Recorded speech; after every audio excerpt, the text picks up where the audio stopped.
할렐루야. 여러분 한 주간 평안하셨습니까?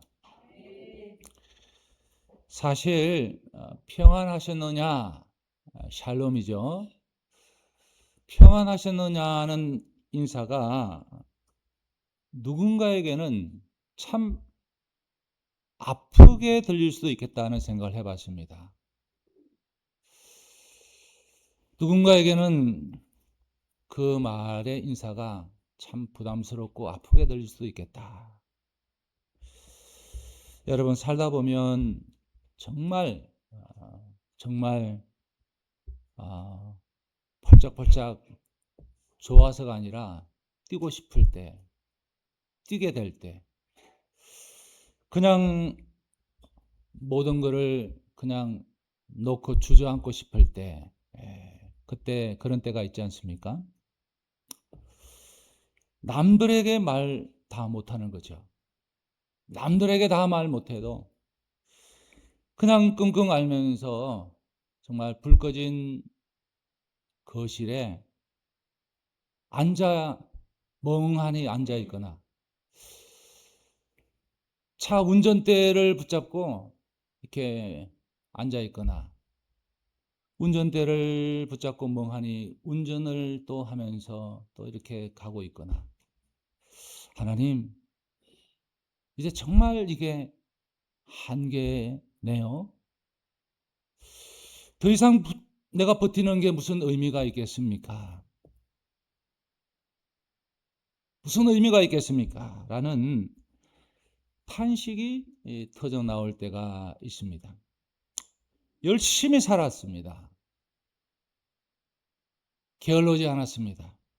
근데 손에 쥔 거는 없어요. 간절히 기도했습니다. 근데 하늘의 먹구름은 정말 계속 개이지 않고 꽉 막혀 있는 것 같은 그 막막함. 오늘 예수님은 바로 그런 한계에 부딪힌 인생들에게, 그 사람들을 위해서 오늘 비유의 말씀을 하고 계십니다. 오늘 우리 1절 말씀을 다시 한번 마음으로 읽어보면 좋겠습니다. 항상 기도하고 낙심하지 말아야 할 것을 비유로 말씀하시니, 항상 기도하고 낙심하지 말아야 할 것을 비유로 말씀하시니, 여러분, 우리 주님은 아셨던 겁니다. 주님은 아셨어요. 우리가 얼마나 쉽게 낙심하는 존재인지, 그리고 낙심이 찾아오면 가장 먼저 하는 일이라고는 기도의 줄을 놓아버린다는 것을 주님은 아셨던 거죠. 오늘 이 말씀을 통해서 혹 우리의 영혼이 벼랑 끝에 서 있다면 다시 힘을 얻을 용기를, 믿음을 갖게 되기를 소망합니다.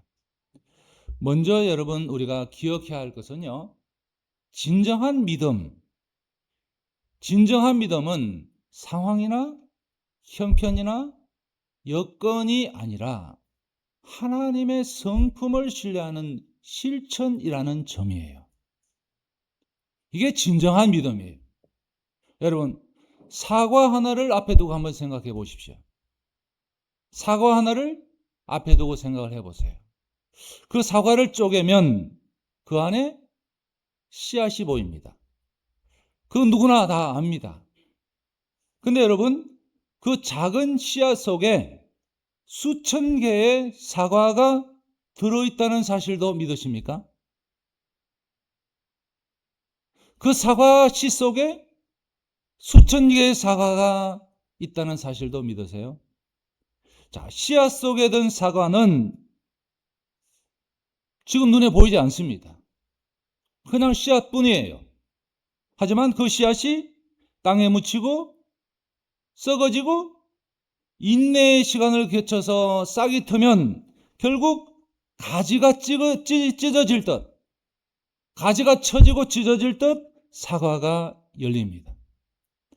자, 우리의 기도가 여러분 딱 이 씨앗과 같아요. 아멘. 지금 당장 내가 기도했습니다. 근데 기도의 열매가 보이지 않습니다. 근데 기도의 열매가 보이지 않는다고 해서 씨앗 속에 생명이 없는 게 아닙니다. 히브리서 11장 1절 말씀 우리가 너무나 잘 아는데요. 우리 함께 읽어보도록 하겠습니다. 믿음은 바라는 것들의 실상이요 보이지 않는 것들의 증거이니.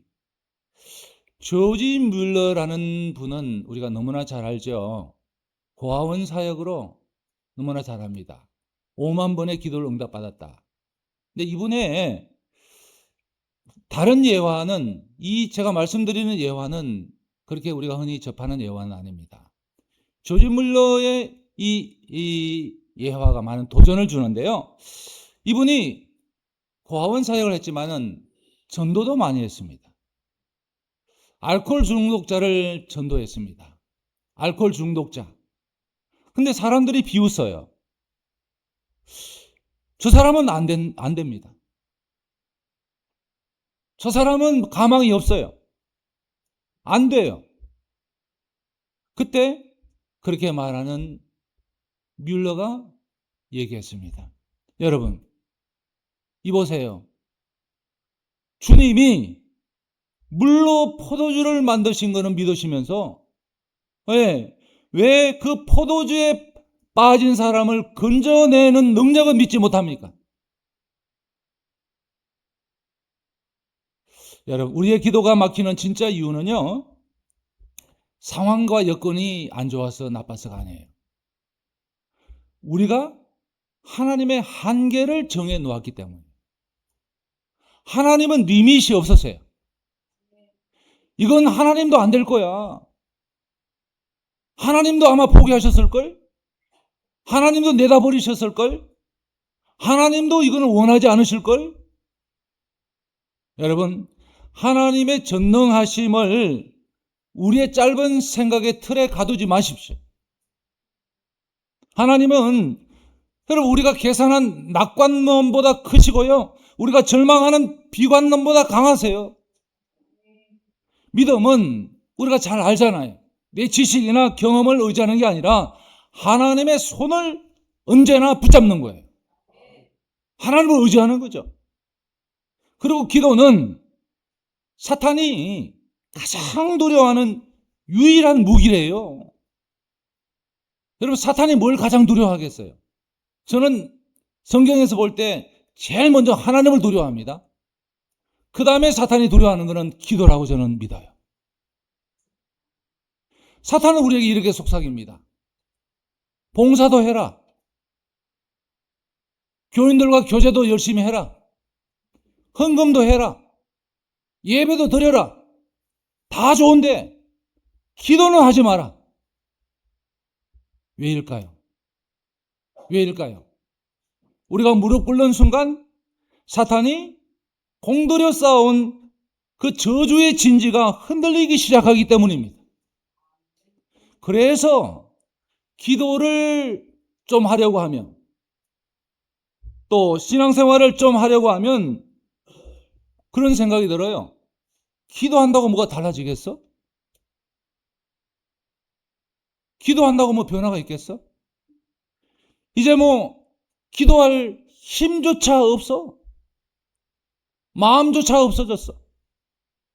어차피 일어날 일은 일어나는 법이잖아. 이런 의심이 독화살처럼 날아듭니다. 1829년에 독일의 한 가난한 유대인 집에서요, 리바이 스트라우스라는 사람이 태어났습니다. 이 사람이 이제 자라서 미국으로 이주해 왔어요. 그 당시는 골드러시 시대입니다. 골드러시, 그러니까 금을 찾아서 이렇게 이동하던 시대. 근데 샌프란시스코로 건너가서 이 사람이 방직 회사를 차렸습니다. 그러던 어느 날 금을 캐는 광부가요, 이 리바이를 찾아와서 자신의 구멍난 바지를 내밀면서 이렇게 컴플레인을 했습니다. 리바이가 그 이유를 물었어요. 그 이유를 물으니까 그 광부는 이렇게 대답을 했어요. 우리는 하루 종일 무릎을 꿇고 앉아서 일합니다. 이게 뭡니까? 옷이 왜 이렇습니까? 그 말을 들은 리바이는 천막 재료인, 천막 재료가 얼마나 딱딱해요. 재료인 질긴 캔버스로 바지를 만들었어요. 이것이 바로 오늘날 모든 사람이 입는 리바이스 청바지의 시작이 됐어요. 제 생각에는 오늘날의 우리 믿는 자들도 당시에 금을 캐던 광부들과 같이 닳아버린 청바지를 입어야 한다는 생각을 해봤어요. 닳아버린 청바지를 입어야 한다. 여러분, 저는 이 대목에서요, 깊은 묵상을 하게 됐어요. 여러분, 우리 믿는 자들의 영광은 어디에 있습니까? 우리 믿는 자들의 영광은 어디에 있어요? 닳아버린 무릎에 있어요. 그냥 우리 신앙생활이 허울 좋은 게 아닙니다. 그냥 주일 되면 성경책 들고 교회나 가볼까 이게 아닙니다.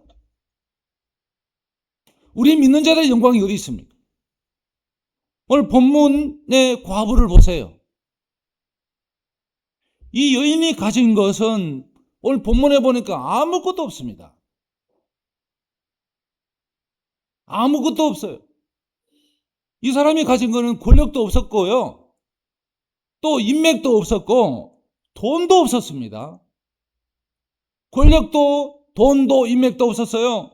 근데 이 사람이 가진 유일한 무기라고 해야 될까요? 유일한 거는 포기하지 않는 간청뿐이었어요. 포기하지 않는 간청. 자, 이 불의한 재판관이 나오는데요. 불의한 재판관이 불의하다는 재판관이라 할 때 우리가 생각해보는 그 불의가 뭘까? 재판관이 불의하다면 아는 사람 잘 봐주고 또 돈 주면 또 판결을 굽게 하고 학연, 지연, 혈연 이런 걸 가지고 판결을 굽게 하는 그런 사람을 불의한 재판이가 할 수 있죠. 어쨌든 이 불의한 재판관이 결국은 손을 들었잖아요. 학연에, 지연에, 혈연에, 권력에, 동원에 손을 든 것이 아니라 어떤 것에 손을 들었습니까? 이 여인이 이 불의한 재판관을 괴롭혔기 때문입니다. 괴롭혔어요. 어떻게 성경이 얘기하죠? 이 과부가 나를 괴롭게 하니. 이 과부가 나를 괴롭게 한다는 거예요. 이 구절 저는 많이 생각을 해봤어요. 괴롭게 한다. 괴롭게 한다. 원어를 찾아보니까요. 이게 눈밑을 때리다는 말이더라고요. 여러분 한번 안경 끼신 분들은 벗으시고 한번 눈밑을 한번 때려보세요. 살살 여기 화장하시는 분들 그렇게 하죠. 그렇게 말을 한번 때려보세요. 이 눈밑을 때리니까 눈을 감지 않을 수가 없고요. 눈밑을 때려보니까 이게 눈알이 아파.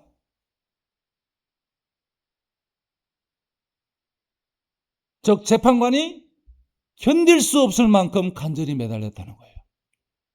얼마나 억울했으면. 여러분, 하나님은 불의한 재판관이 아니십니다. 하지만 때때로 응답을 늦추실 때가 있어요. 그건 우리를 하나님이 애태우시기 위해서가 아니라 우리의 기도가 우리와 하나님 사이의 거래가 아니라 관계가 되기를 원하시기 때문입니다. 할렐루야. 여러분 혹시 교회 다니시면서 내가 하나님을 믿는다 하시면서 하나님께 섭섭한 거 있으십니까? 하나님께 섭섭한 거 있으세요? 밤새 울부짖으면서 소리쳐 본 적 있으세요? 괜찮습니다, 여러분. 그것도 기도입니다. 하나님 나한테 왜 이러세요? 하나님 정말 계신 거 맞아요? 발짝발짝 뛰면서 그렇게 부르짖고 호소하는 것도 기도입니다. 여러분 사랑의 반대는요. 사랑의 반대는 미움이 아니에요. 무관심이에요. 하나님께 따지고 울고 붙들고 늘어지고 신음하는 것은 내가 여전히 하나님을 붙들고 있다는 증거예요. 하나님은 우리가 간구할 때 공적인 기도 말고요, 세련된 문장, 미사구를 원하시는 것이 아니라 여러분, 우리의 젖은 눈동자와 그친 신음 소리를 최고의 기도로 받으시는 거예요. 그리고 절대로 우리가 하면 안 되는 게 뭐가 있냐면요, 낙심이라는 적한테 내 마음을 내주면 안 됩니다. 낙심이라는 적한테. 낙심은 죽음에 이르는 병입니다. 목사가 낙심하면 목회를 못합니다. 자, 부모가 낙심하면 자녀를 키울 수 없습니다. 사장이 낙심하면 회사 문을 닫습니다. 낙심은 이 총보다 강한 무기입니다. 영국과 남아프리카의 사우스 아프리카죠. 그곳에 백인들이 옛날에 이주했습니다. 네덜란드 사람들이 이 영국하고 네덜란드 이주민들 사이에 전쟁이 1899년에서 1902년 사이에 전쟁이 일어났어요. 그게 보어 전쟁이라고 합니다. 일어났는데요. 그 전쟁 당시에 전해지는 유명한 그런 일화가 있습니다. 이 남아프리카의 한 병사가 매우 드문 죄목으로 이렇게 기소가 됐어요. 그 죄명이 뭐냐면 낙심죄입니다. 낙심죄. 이 병사는 전쟁이 났으면 싸워야 되는 사람이죠.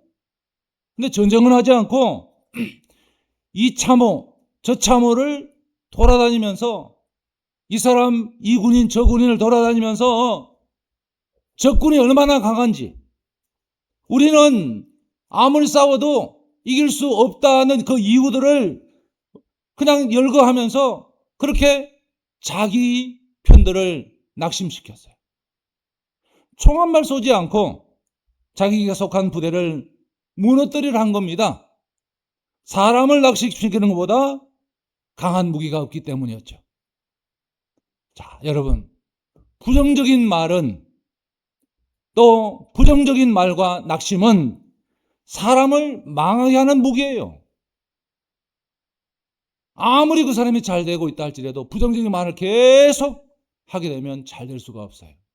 하지만 긍정적인 말과 희망은 사람을 살리는 무기가 됩니다. 따라서 여러분, 우리가 낙심하지 않으면 반드시 우리에게는 길이 있습니다. 끝나기 전에는 하나도 끝난 게 아니에요.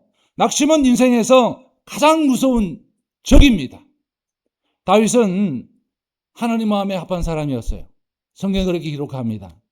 근데 하나님 마음에 합했지만 완벽하지는 못했어요. 실수와 낙심은 반복해서 있었습니다. 근데 이 다윗이 남달랐던 점은 뭐냐면 기도의 사람이었다는 거예요. 기도했다는 거예요. 낙심이 와도 하나님 앞에 무릎을 꿇었습니다. 그것이 다윗을 다윗되게 했습니다. 인생을 살다가 뜻하지 않는 불행을 당할 수도 있습니다. 어떻게 꽃 피는 날만 있겠어요? 화창이 갠 날만 있겠습니까? 불행을 당할 수도 있고 그것으로 인해서 좌절을 할 수도 있습니다. 그러나 믿음의 사람은 그거를 통해서 다시금 삶의 기초를 튼튼히 하는 거예요. 다시금. 여러분, 삿갓조개라는 말을 들어보신 적 있어요? 삿갓조개? 이 삿갓조개가 사는 곳이 어디냐면요, 바위에 들러붙어 있고 또 큰 배 밑창에 붙어 있다고 합니다. 바위 자체는 깰 수 있어도 거기에 붙어 있는 삿갓조개는 온전히 뗄 수 없대요. 참 대단하죠. 이 과학자들이 이 사카조개가 과연 어떤 것인가 해서 조사를 했습니다. 연구를 했습니다. 그랬더니 그렇게 바위에 배미창에 강하게 붙어있는 이유는 오랫동안 파도하고 싸워서 그렇게 됐다는 것이었어요. 얼마나? 여러분, 파도의 힘이 얼마인 줄 아세요? 파도의 힘은요, 시속 500km의 엄청난 바람과 비슷하대요. 여러분, 지금 선풍기가 돌아가잖아요. 선풍기가 강풍을 하면 얼마 정도 될까요? 얼마 정도 될까요? 시속이 20km 정도 된다고 합니다. 자전거를 타면 한 20km 정도 달립니다. 근데 태풍이 세게 불면 한 50km 정도가 돼요. 근데 이 파도의 힘은 500km의 바람과 맞먹는데요. 자, 이렇게 강한 파도 속에서 오랜 세월 동안 견딘 이 사카조개는요, 바위하고 한몸 돼버려가지고 온전히 떼어낼 수가 없대요. 부서지면 부서졌지. 떼려고 해도 떼어낼 수가 없다고 합니다. 여러분, 우리는 인생의 거센 풍파를 통해서 예수님께 붙어 사는 법을 배우게 됩니다. 자, 사망의 엄청난 골짜기를 통과하면서 목자 되신 예수님께 붙어 사는 법을 우리가 터득하게 돼요. 그러면 우리도 어느새 사카조개와 같이 됩니다. 할렐루야. 골짜기에서 불어오는 어떤 거센 바람에도 꿈쩍하지 않고 예수님께 붙어있게 됩니다. 여러분, 우리는 누구나 할 것 없이 예수 믿는 자든 믿지 않는 자든 잘 믿는 자든 못 믿는 자든 누구나 한테 붙어 살게 돼 있어요. 홀로 독야청청하며 사는 사람은 없습니다. 누군가에게는 붙어 살아요.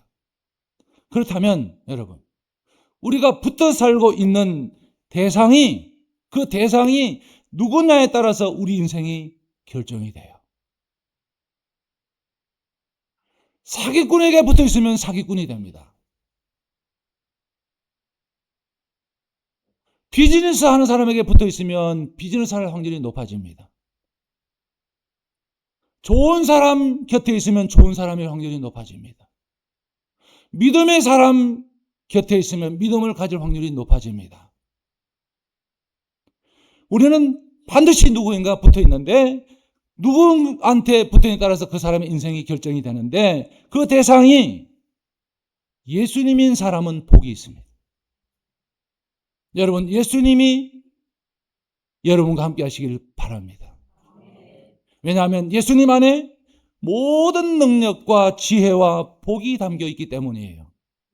예수님께 붙어 있으면 우리가 필요한 모든 것을 수너 오알레이로 공급받을 수가 있어요. 말씀을 맺습니다. 오늘 예수님은 8절 마지막 절에서 이리 말씀합니다. 인자가 올 때 세상에서 믿음을 보겠느냐. 인자가 올 때 세상에서 믿음을 보겠느냐. 이 말씀은 사실 주님의 가슴 아픈 질문이에요. 인자는 예수님을 말씀합니다. 이 말씀은 내가 다시 올 때 끝까지 낙심하지 않고 믿음을 가지고 무릎으로 버티는 사람이 과연 몇이 되겠느냐. 내가 곧 올 건데 내가 올 때 낙심하지 않고 믿음으로 기도하며 버티는 사람이 과연 얼마이겠느냐. 주님의 탄식 섞인 기대예요. 여러분, 우리 인생은 영광과 역경이 교차합니다. 영광만 있는 인생이 없고 역경만 인생도 없습니다. 우리는 이 두 가지를 교차하면서 살아가요. 근데 영광은요, 역경을 넘었을 때만 우리 앞에 그 모습을 드러내요. 결코 그냥 오지 않습니다. 여러분, 하나님께서는 상황 여건을 바꾸시기 전에 먼저 우리를 연단하십니다. 복을 주시기 전에 우리 마음의 됨됨이를 시험하십니다. 하나님과 협력해서 자신을 변화시키는 사람만이 형통의 복을 누릴 수 있습니다. 여러분, 오늘 이 시간 주님이 찾으시는 그 한 사람이 저와 여러분이 되길 바랍니다. 기도하는데 응답이 없다고, 교회 열심히 이것저것 헌신했는데도 내 믿음이 자라지 않는다고, 또 믿는 자들이 어떻게 저 모양이냐, 그렇게 낙심하지 마시고 믿음 생활, 기도의 삶 멈추지 마시기 바랍니다. 상황이 안 풀린다고, 왜 이러냐고, 그대로라고 마침표도 찍지 마세요. 오늘 이 시간 다시 한번 기도의 자리에 청바지가 닳도록 앉아보십시다. 삿갓조개처럼 주님께 더 바짝 다가가십시다. 주님은 결코 우리를 실망시키지 않으십니다. 항상 기도함으로 낙심을 이기시고 마침내 예비된 하나님의 응답을 누리시는 저와 여러분 다 되시기를 바라고 축복합니다. 기도하겠습니다.